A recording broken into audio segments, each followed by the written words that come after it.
¿Qué tal amigos? ¿Cómo están? Bienvenidos a todos al episodio número 4 de PFL Media Podcast. El día de hoy, por supuesto, para compartir con todos ustedes una entrevista realmente de primer nivel. Tenemos un invitado con quien vamos a estar hablando y lo vamos a presentar en instantes. Él nos va a ilustrar realmente acerca de todo lo que tiene que ver en cuanto a datos técnicos, también estudios muy importantes, ensayos incluso que se realizaron en el entorno del río Paraná, aguas compartidas con Argentina y Paraguay, principalmente desde Yacyretá, aguas abajo, y una serie de cuestiones que tienen que ver justamente acerca del comportamiento de las aguas del río Paraná concretamente, y es un tema muy, muy interesante. Es importante recordar que a través del río Paraná justamente se transporta por lo menos el 30% de la producción del campo de Paraguay, en ese tramo entre tres fronteras prácticamente, y la zona de Yacyretá, de la represa de Yacyretá,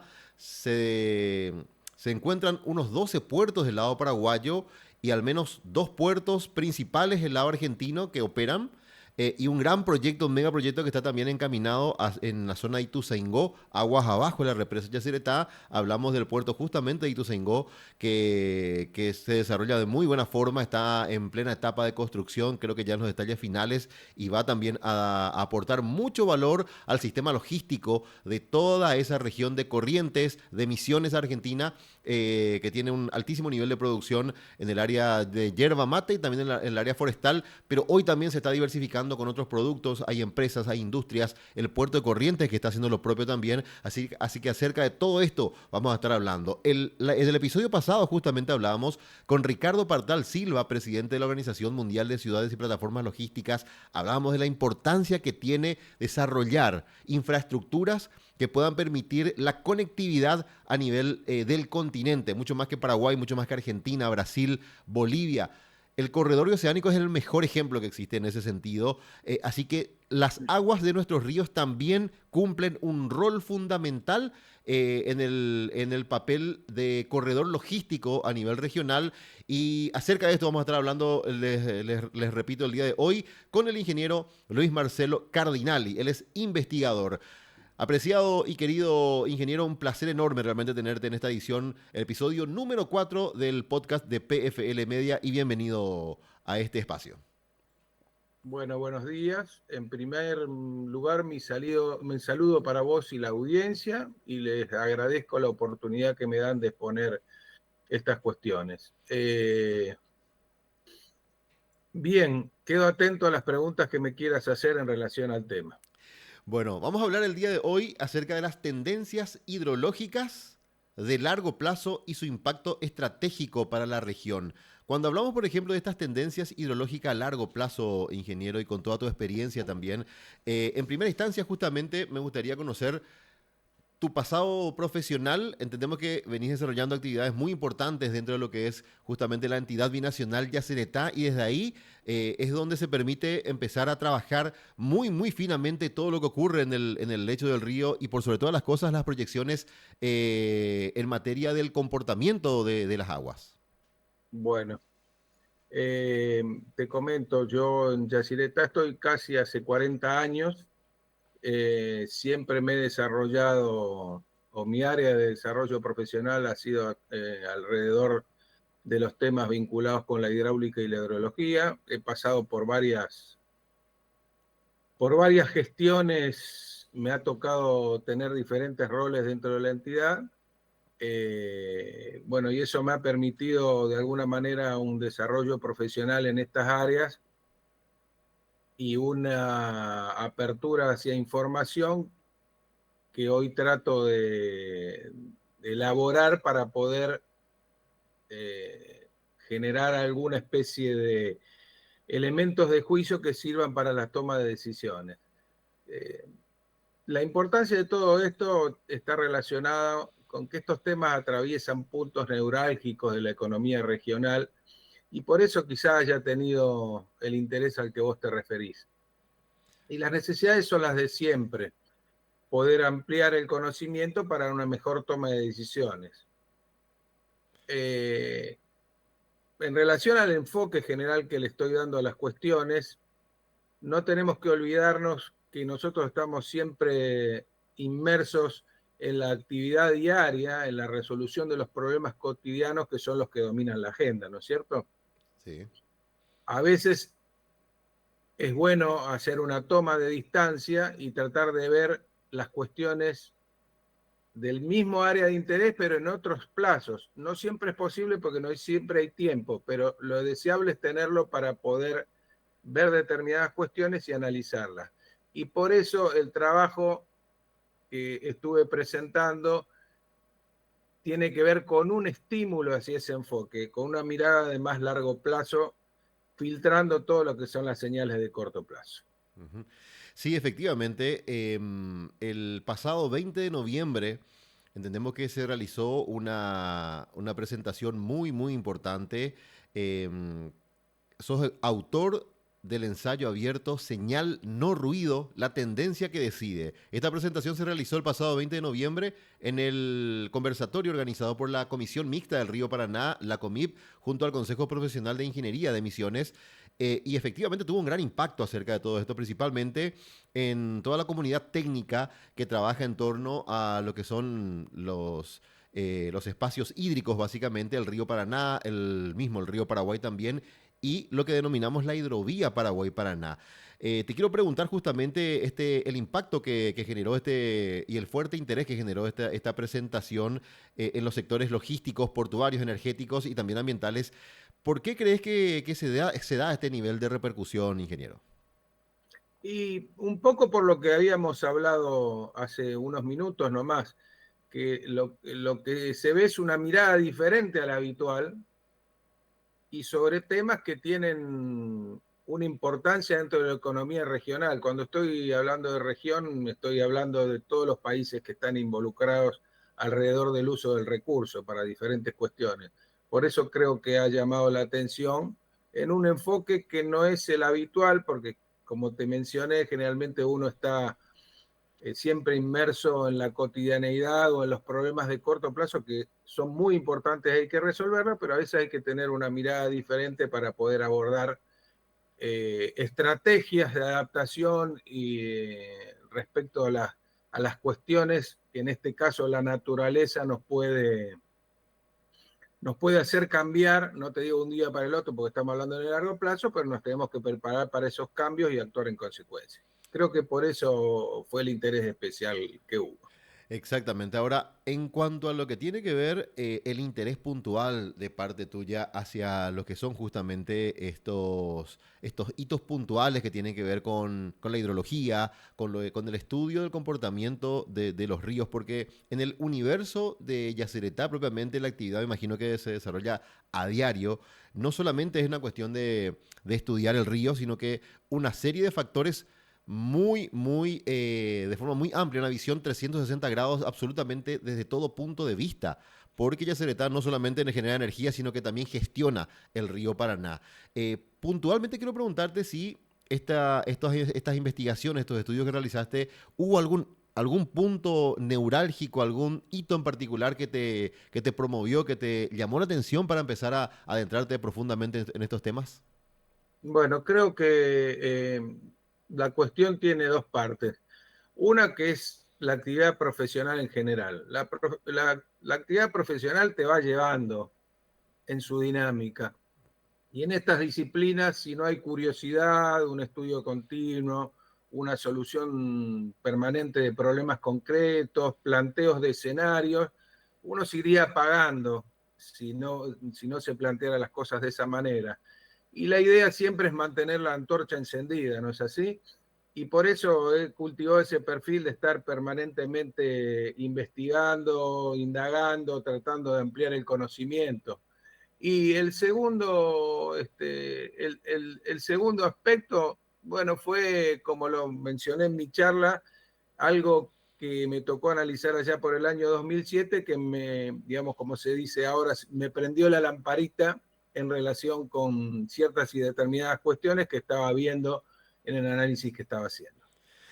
Esos estudios y esa lamparita que se encendió, ¿qué datos arroja concretamente? Hay una proyección del 2007 a esta parte, estamos hablando casi, ¿cuánto? más de 20 años prácticamente, 18 años. ¿Cuánto cambió el río en este sentido? Y por sobre todas las cosas, ¿qué es lo que nos espera a futuro? Yo recuerdo claramente hace unos años atrás, de hecho recuerdo dos escenarios. Un escenario de inundaciones, un escenario de mucha agua, que creo que es un perfil que se maneja año tras año o ciclos tras ciclos, que tiene un periodo determinado de duración, no solamente en el río Paraná, sino que también en el río Paraguay. Inmediatamente después de ese ciclo de varios años de creciente, se vino esta bajante. Se tuvo que coordinar incluso la apertura de las compuertas de las represas para poder permitir la salida de cargas, por ejemplo. A ese nivel se llegó gestionando a través de las cancillerías. Esta situación que estamos viviendo ahora, en el 2007 ya se podía percibir que se venía un escenario como esto. Bueno, a ver, vamos por partes, porque la pregunta es muy amplia y abarca mucho tiempo y pasaron muchas cosas, digamos. Sí. Pongámonos en el año 2007 con con los datos hasta el año 2006. Cuando uno analizaba los datos, veía en los datos una determinada forma que, que uno intuía que estaba mostrando una estructura temporal de largo plazo, o sea, que estaba marcada por ciertos y determinados ciclos, ciclos de escasez y ciclos de abundancia, Ujú. y que matemáticamente, digamos, por la formación que uno tiene desde la ingeniería, podía ver que se trataba de una composición de funciones armónicas. Me dirás vos que son funciones armónicas. Bueno, son funciones que van fluctuando alrededor del tiempo con determinadas cadencias, con determinados periodos. Y básicamente lo que vi en aquel entonces fue eso. Uy, hay algo aquí que me está diciendo que el río está oscilando alrededor de una tendencia media, con una variabilidad también anual. Hay años más ricos, hay años más pobres, pero todo indicaba que había una línea de una tendencia de más largo plazo que valía la pena investigar. Eso es lo que me indujo lo que vi en el 2007. Y siempre me acordé, en realidad me acordé en ese entonces y desde ahí lo tengo mucho más presente, la enseñanza de un profesor universitario que tuve en matemática superior, en la Facultad de Ingeniería, y que siempre nos dijo que los senos, que son una parte de estas funciones armónicas, y las líneas rectas son las que nos han ayudado a plantear numerosas soluciones y aproximaciones a problemas prácticos. Entonces, como cerraba el esquema, me dirigí hacia ese camino. Por supuesto, son siempre aproximaciones matemáticas, ¿no es así? La naturaleza posee ciclos que no siempre son exactos, pero que se mueven dentro de ciertos valores. Matemáticamente puede adoptarse un número y la realidad se mueve en un entorno, de allí a que siempre hablamos de aproximaciones. Y vos bien hablaste de tu memoria, y esto es muy importante porque la memoria tiene que ver con la historia. Y acá me dirijo al público no técnico. Vamos a las cuestiones vivenciales, a las cuestiones que conocemos. Por ejemplo, para citar algo muy famoso, la Biblia con sus famosos épocas de vacas gordas y épocas de vacas flacas, o los ciclos económicos, la bonanza y la escasez, o los históricos, el auge y la caída de los imperios. Bueno, en la naturaleza no es diferente, de hecho, la naturaleza está íntimamente relacionada con la actividad humana. Entonces, el desafío es entrelazar una cosa con la otra. Entonces, ¿qué mejor enseñanza que la de la historia? La historia nos está marcando que hay ciclos. Lo que debo decirte que en aquel entonces, con el grado de información que tenía, fue en principio una aproximación matemática, ¿sí? Y luego con análisis posterior que hice, aparecieron ciertos elementos de juicio que me indujeron a pensar que esas aproximaciones matemáticas tenían algún soporte robusto que podía sustentar el modelo. Bueno, hasta ahí lo del 2007, ¿sí? Y ahí me quedo. Después vos me preguntaste, ¿Qué pasó después, 18 años después? Bueno, el primer sorprendido por los resultados fui yo. Cuando analizo los resultados veo que la tendencia que se estaba anticipando en el 2007 y que en aquel entonces me pareció muy atrevido poder mencionarlo, porque como estas cosas de largo plazo no nos queda otra cosa que esperar años para poder confirmarlas. Me quedé sorprendido con los resultados y me encontré con que la tendencia que estaba teniendo el río iba en el mismo sentido que la tendencia que predecía esta línea fundamental que te estoy mencionando, y que los valores reales del río cada año fluctuaban alrededor de esa línea media con la misma variabilidad con que lo hacían en la historia anterior. Entonces me encontré con dos cosas que eran muy interesantes. La tendencia era robusta y la variabilidad también, y eso ayuda a explicar muchos fenómenos hidrológicos, ¿no es cierto? Y derivados de la hidrología, porque hay muchas actividades que están en consonancia con la hidrología. Totalmente. El río Paraná en particular tiene un comportamiento muy diferente, quiero creer, y te pregunto justamente en función a toda esta experiencia que nos estás compartiendo. En primer lugar, porque, y quítame la duda, existen como más de 40 represas que la regulan de alguna forma. Dos principales, hablamos de Itaipú y Yacyretá, justamente ya en la cuenca más baja del río Paraná. Em, con lo cual, estas variaciones, esta variabilidad que tiene, independientemente a las cuencas que alimentan en todo el trayecto, hasta qué punto son predecibles y hasta qué punto justamente dependen de aspectos que lleven a estos análisis, a estos estudios históricos del comportamiento. El porcentaje de regulación que tiene el río realmente y el porcentaje natural de su comportamiento. A ver, vamos por partes. En el corto plazo, la regulación tiene un efecto muy importante. Ahora, en el largo plazo, ese efecto deja de existir. Ok. Cuando uno, cuando uno analiza las tendencias de largo plazo, son las mismas tendencias que el río tenía en condiciones naturales, porque la capacidad de regulación que tiene todo el sistema del río Paraná o hacia arriba, incluyendo a Yacyretá, que es de paso y no regula, Ujú. es prácticamente no va más allá de un año. Entonces, si vos trabajás en base anual o con periodos mayores anuales, ese efecto queda filtrado, con lo cual te queda una señal natural, llamarlo así, que es compatible con la que había antes de la existencia de ese sistema de embalses. Ujú. ¿Sí? Y ahí radica la importancia, porque vos filtrás un elemento importante que hace a la diaria, ¿sí? Y estás viendo algo que va mucho más allá de eso y que tiene que ver con la abundancia o la escasez de agua en periodos largos de tiempo. Entiendo. Ahora, en la presentación que se realizó el pasado 20, volviendo un poquito a la presentación en aquel conversatorio, usted introdujo justamente una distinción muy gráfica en aquel momento, la música y el ruido específicamente. ¿Y cómo se traduce eso en términos hidrológicos y por sobre todo matemáticos? ¿Qué significa aislar la señal estructural del río?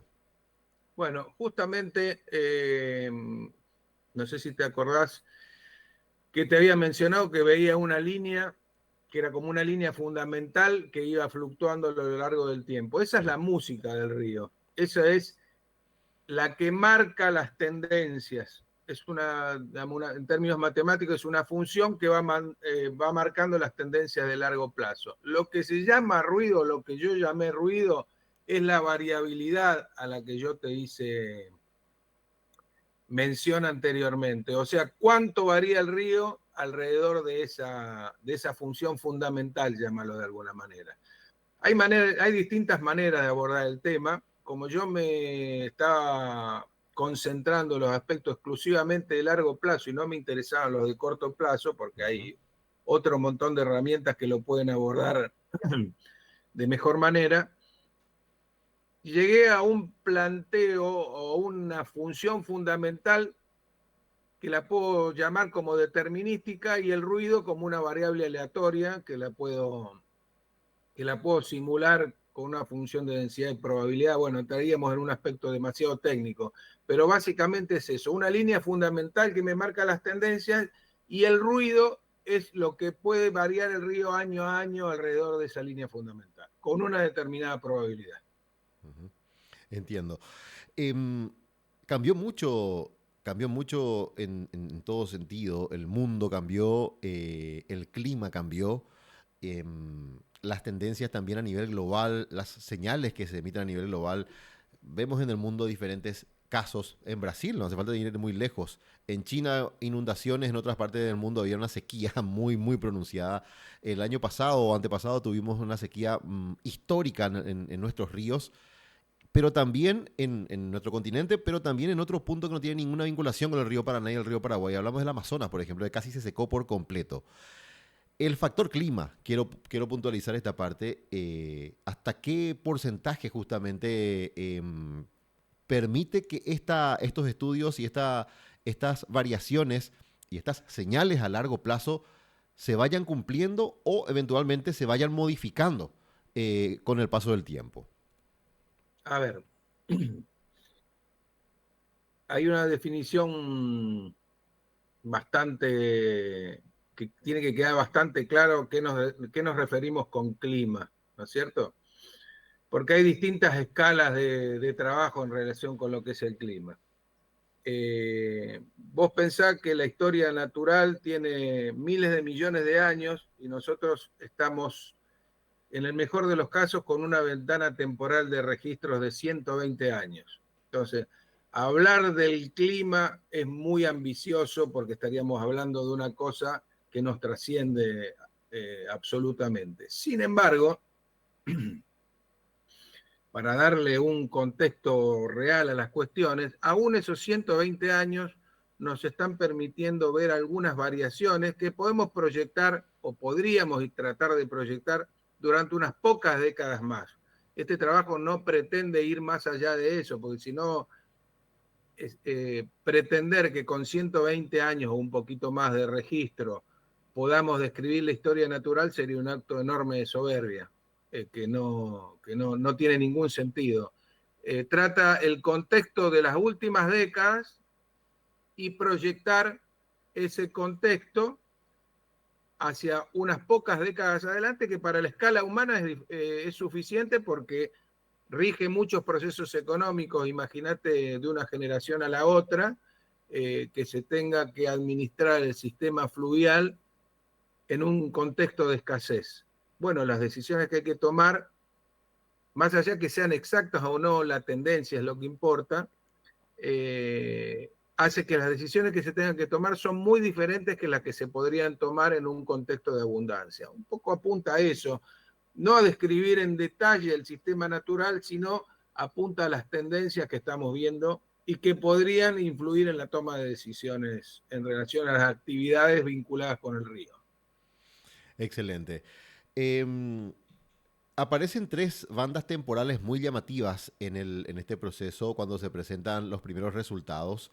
Muy llamativas, digo, por ejemplo, de los ciclos 60-70, 100-110, 350 y 370 años. ¿Cómo se debe interpretar o cómo debe interpretar el público no técnico, básicamente? Y preguntarte si estamos hablando de ciclos reales, de aproximaciones matemáticas o de estructuras que emergen del propio registro ideológico. Bueno, a ver, es una pregunta compleja. Trataré de ser lo más sencillo posible en la respuesta. Comencemos por cómo se dio el inicio de estas cuestiones. La primera aproximación fue absolutamente matemática, ¿sí? Sí. Se vio con algún viso en algunas cuestiones naturales, pero matemática. Luego se profundizó en el análisis de esa aproximación matemática y se vio que el registro permitía inducir hacia algún, daba señales de inducción hacia alguna de esas de esas periodicidades que vos mencionaste, en particular la de 60-70 y una inducción fuerte hacia la de 100-110. Ahora, la de 350-370 fue la que sirvió para separar la parte fundamental de la parte aleatoria que te mencioné antes. O sea, a través de la matemática me permitió identificar una armónica con ese periodo. La longitud del periodo no me la permite identificar. Entonces, en principio era una cuestión matemática. Ahora, después pude avanzar en algunos aspectos y encontré que para los tres rangos hay algunas cuestiones que podrían vincularse con variabilidades naturales en el sistema Tierra y en el sistema solar también. Excelente. Ahora, em, yendo de nuevo a estos estudios, a estos resultados que arrojaron los estudios en este periodo 2007 para adelante, pero en particular, una de las partes justamente más sorprendentes es que el modelo que justamente se calibró con los datos fue hasta el 2006 y predijo con notable exactitud lo ocurrido entre el año 2007 y el año 2024, básicamente. Periodo de sequías históricas, por cierto, y preguntarte qué implica esta validación probabilística principalmente para la confiabilidad de este modelo y este enfoque. Bueno, el hecho de que 18 años después la tendencia y la variabilidad se hayan mantenido en los niveles que predecía el modelo, da una idea de que la primera aproximación que se obtuvo tiene algún sesgo de robustez. Ujú. El gran desafío es encontrar la vinculación entre esa aproximación matemática y realidades físicas que la puedan sustentar. ¿Sí? Y por eso te decía en la pregunta pasada que pude encontrar algunas cuestiones que podrían permitir asociar estos periodos, los periodos de estas armónicas con fenómenos naturales recurrentes, tanto en la Tierra como a nivel del sistema solar. Cuando digo eso, que puede sonar muy traído de los pelos, es vinculados a determinados fenómenos que se producen en el Sol y que tienen ciertas y determinadas periodicidades que están muy bien estudiados por gente que sabe mucho más de eso que yo, ¿no? Pero que están bien establecidos. Excelente. Ahora, pisando, yo creo que pisar tierra no corresponde, pisando agua. O aterrizando realmente esto a la práctica. Los principales usuarios de las vías fluviales son las cargas, son los dueños de las cargas, son el sistema logístico fluvial que se desarrolla en gran medida justamente en áreas más lejanas de la costa marítima. Paraguay es un país mediterráneo, sin embargo, fortalecido con los sistemas fluviales de navegación. En este sentido, quiero preguntarte justamente, ingeniero, eh, por sobre todas las cosas, ¿cómo se traduce en términos prácticos que un río, porque fíjate que aquí se utilizan ciertos coeficientes, se justifica una serie de memoria a largo plazo que nos comentabas recientemente nada más, pero para esta gente que toma decisiones logísticas todos los días, que están con proyecciones, que están analizando el futuro prácticamente, inclusive no solamente los logísticos, hasta los financieros se meten en esto porque cuando en algún momento tienen que otorgar un crédito para la construcción de una flota, de una embarcación, tienen que conocer estos datos, por eso tiene ese nivel de validez muy importante, este valor agregado de lo que estamos hablando, y preguntarte cómo se traduce en términos prácticos que un río tenga esa persistencia multidecadal en el tiempo.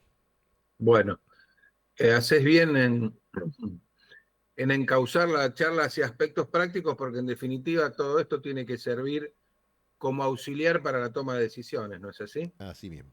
Bueno, bien. ¿Qué significa que un río tenga persistencia multidecadal? Bueno, básicamente que periodos largos de sequía o de inundación pueden ser recurrentes y sostenidos. O sea que puede haber ciclos muy largos de muy baja hidraulicidad o puede haber ciclos muy largos de muy alta hidraulicidad.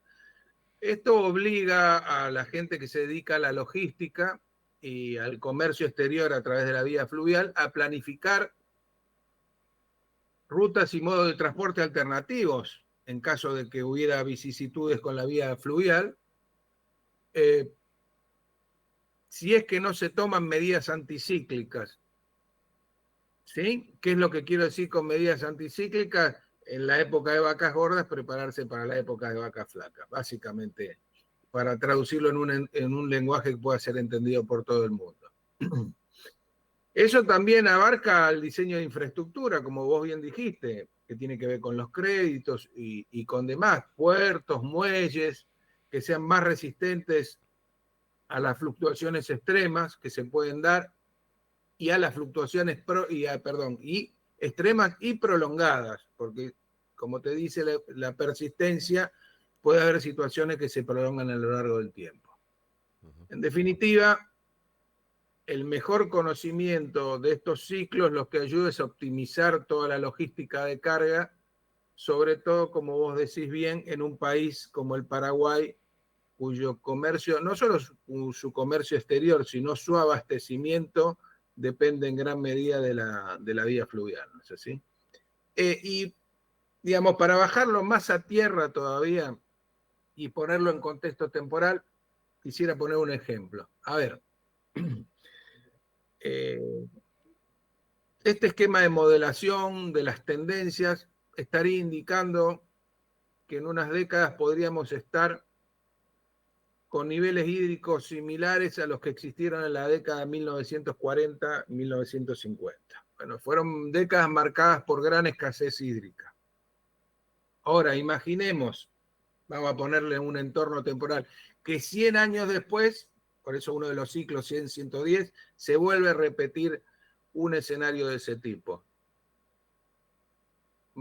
Bárbaro, el río se repite. Ahora, lo que hay alrededor del río, ¿es lo mismo? Claramente no. El desarrollo económico en esos 100 años ha sido enorme, el desarrollo de infraestructura, el apuntar al comercio, a la vía fluvial. Hay toda una actividad económica de un país alrededor de ese insumo que puede ir hacia la escasez. Entonces, es lo mismo administrar la vía fluvial en un periodo de escasez como ese, frente a un periodo de abundancia como fueron la década de 1980 y 1990, ahí tenés el otro ejemplo de la persistencia de grandes caudales, al revés que lo que te estoy mencionando. ¿Es lo mismo? No, claramente no. Las decisiones que se van a tomar tienen que ser totalmente diferentes. Por eso es muy importante, si se cumplen estas tendencias, es poder anticiparse para tener los elementos de juicio o los elementos de juicio y las acciones que permitan administrar ese periodo futuro de la mejor manera posible. Estamos hablando de un tema que nunca antes, particularmente yo había escuchado y nunca antes había abordado desde esta perspectiva. Siempre las conversaciones con diversos profesionales fue desde el punto de vista técnico, analizando el antes y el después y en algunos casos tratando de predecir algo del futuro en función a datos históricos que se fueron registrando en el tiempo. Sin embargo, hoy hablamos de otros temas muy, muy importantes y entre ellos, por ejemplo, hablamos de comparaciones con ciclos solares, que también tiene su grado de implicancia. Y quiero preguntarte justamente con esa oscilación multidecadal del Atlántico y de otros fenómenos, ¿qué grado de causalidad es razonable plantear al día de hoy? ¿Estamos ante correlaciones sugerentes o hipótesis que merecen ser investigados con mayor profundidad y por sobre todas las cosas con profesionales interdisciplinarios? Bueno,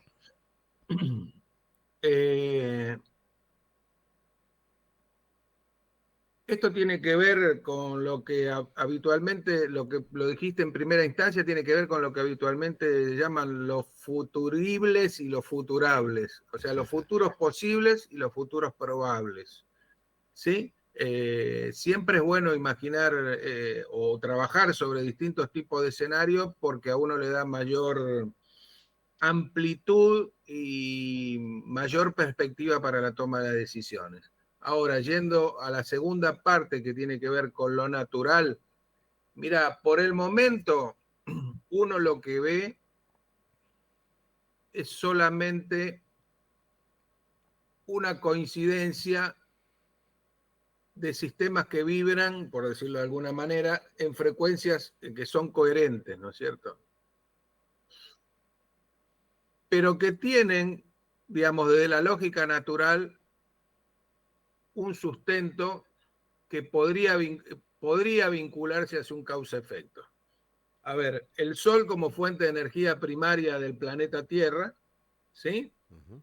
Que algunos de sus efectos energéticos, llamándolo de alguna manera, fluctúan con determinadas cadencias. Hay ciclos muy conocidos, el ciclo de Gleisberg, el ciclo de De Vries, después hay otros que no son tan conocidos y están en estudio y en discusión actualmente, pero todos están alrededor de las frecuencias que si yo te estoy mencionando. Y después, algo que es más terrenal, que es la masa oceánica, que influye, que es un inductor sobre el clima claramente. Pensemos que la masa oceánica abarca un poco más del 70% de la superficie del planeta, entonces es un inductor muy fuerte del clima y resulta que hay oscilaciones de ciertos parámetros en los océanos que también vibran a las frecuencias consistentes con estos que estamos encontrando en los ríos.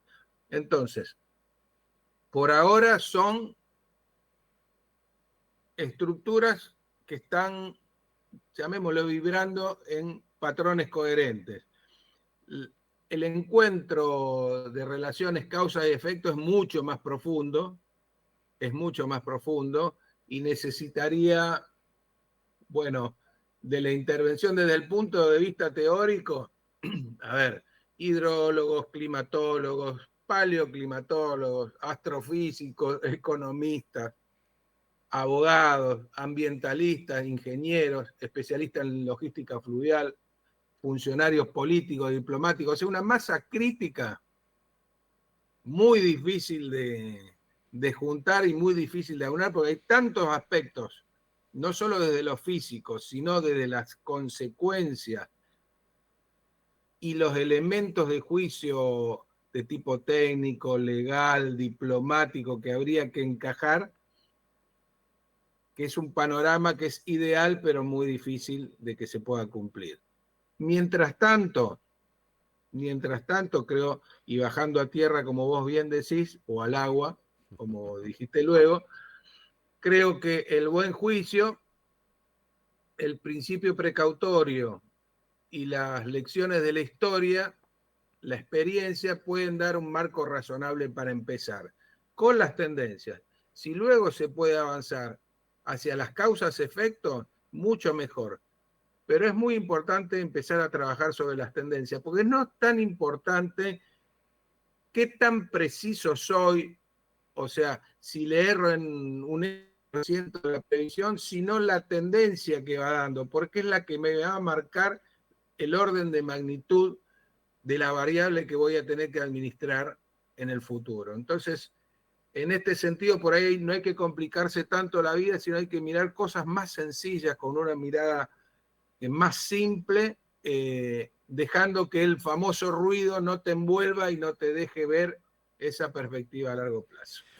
Una de las mayores ocupaciones y preocupaciones, estoy seguro que es justamente esa perspectiva a largo plazo o por lo menos a mediano plazo, que hoy, de un tiempo a esta parte, definitivamente es muy difícil de tener.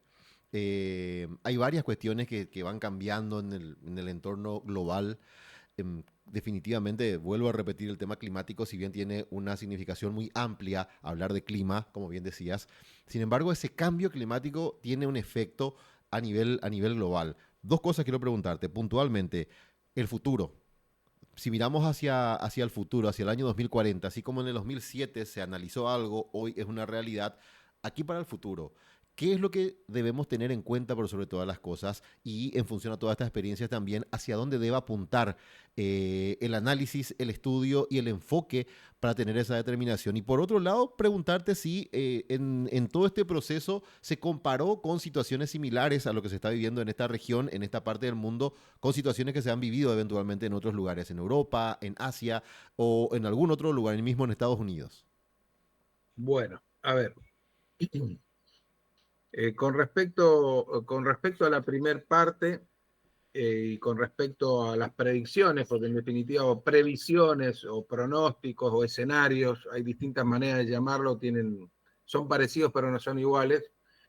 Eh, a ver, vuelvo a repetir, lo importante es concentrarse en las tendencias. Lo importante es concentrarse en las tendencias. Lo repito. Eh, y muy importante también es continuar con las mediciones y con la observación de esas tendencias. Las mediciones, muchas veces despreciadas, son en realidad el acervo cultural, son parte del acervo cultural de cada uno de los países, porque en función de esas mediciones se pueden generar conocimiento del comportamiento de los sistemas naturales sobre los que se apoya la actividad humana para la toma de decisiones. Entonces, eso es un aspecto fundamental que hay que cuidar. Con respecto a lo que vos me decís del 2040, bueno, lo que yo estoy viendo a escala regional es que los tres grandes ríos de la región, de la Cuenca del Plata, están en oscilaciones coherentes, cada uno con sus particularidades, pero están en oscilaciones coherentes. Y respecto a otros lugares del mundo, no he tenido la oportunidad de profundizar en el tema, me interesa, debería tener más tiempo como para ocuparme de ese tipo de cosas que uno generalmente no lo tiene, pero lo que sí te puedo decir es que hay complementariedades que son notorias, dipolos que se llaman, por ejemplo, y que se dan con asombrosa, digamos,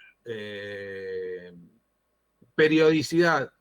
Periodos altos en Sudamérica y periodos bajos en Asia o en África y viceversa. Entonces no me extrañaría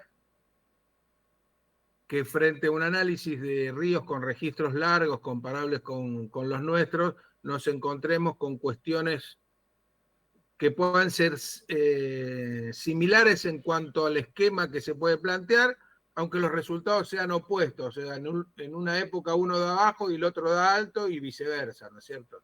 De hecho, dentro del continente americano me han suministrado un colega del Paraguay, gran amigo al que aprovecho a nombrar, el ingeniero Lucas Chamorro. Hemos trabajado mucho juntos muchos años. Me ha facilitado algunas series vinculadas con el Panamá, el canal de Panamá, el lago Gatún, y lo que se ve es exactamente lo contrario a lo que se ve aquí, o sea, los ciclos son complementarios.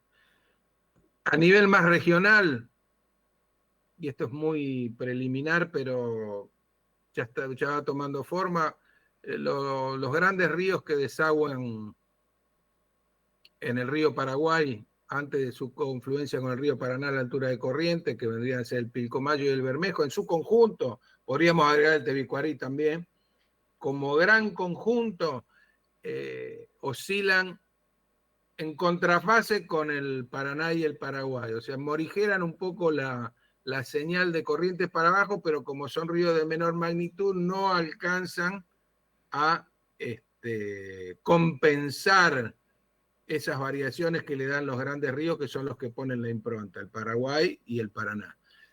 O sea, aparecen cosas que van todas en un mismo sentido. Hay que seguir explorando, hay que seguir, es una línea de trabajo muy interesante, pero hay que seguir explorando y hay que seguir profundizando, sin lugar a dudas. Definitivamente requiere la participación seguramente y colaboración de diversas disciplinas, como bien lo decía usted también, ingeniero, para poder tener esa visión global, esa visión un poco más amplia, inclusive hablar de la Cuenca del Plata.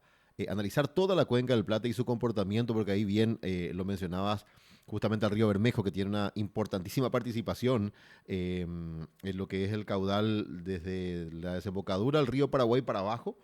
El comportamiento en ese tramo depende muchísimo de varios factores.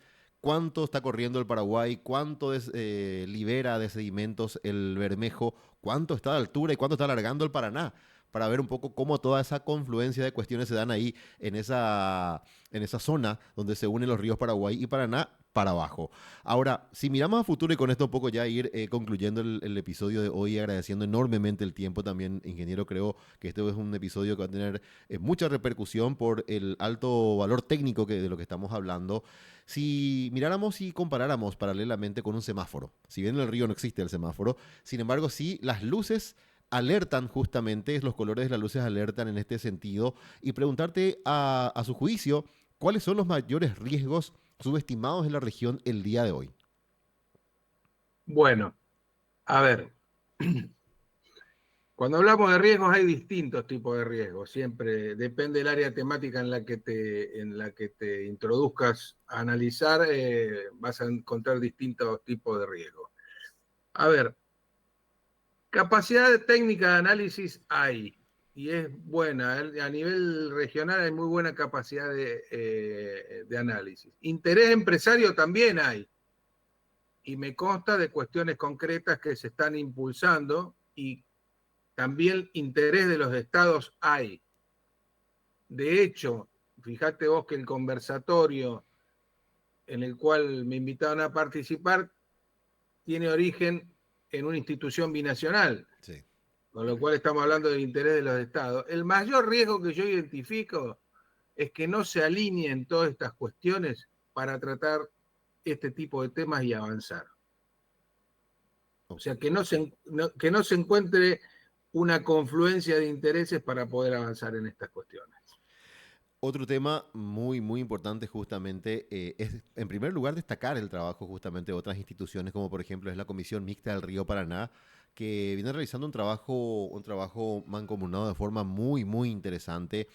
Actividades incluso relacionadas al dragado, que se están realizando aguas abajo de la represa, pero también aspectos que tienen que ver con el ecosistema del río propiamente y el desarrollo de todo lo que tiene que ver en el entorno del río Paraná. Sabemos que la Comipe está trabajando muy fuertemente en este sentido. Y también paralelamente ese crecimiento de la actividad fluvial en el río Paraná compartido que se viene llevando y sintiendo muy fuertemente. Y con esto vamos cerrando ya definitivamente el episodio de hoy. Preguntarte por último, ¿cuál cree usted que deberían ser las prioridades, por sobre todas las cosas, en relación a los estudios, a las obras, a los proyectos en la región, y cuáles son los organismos que deberían hacer justamente punta en todo esto? Bueno,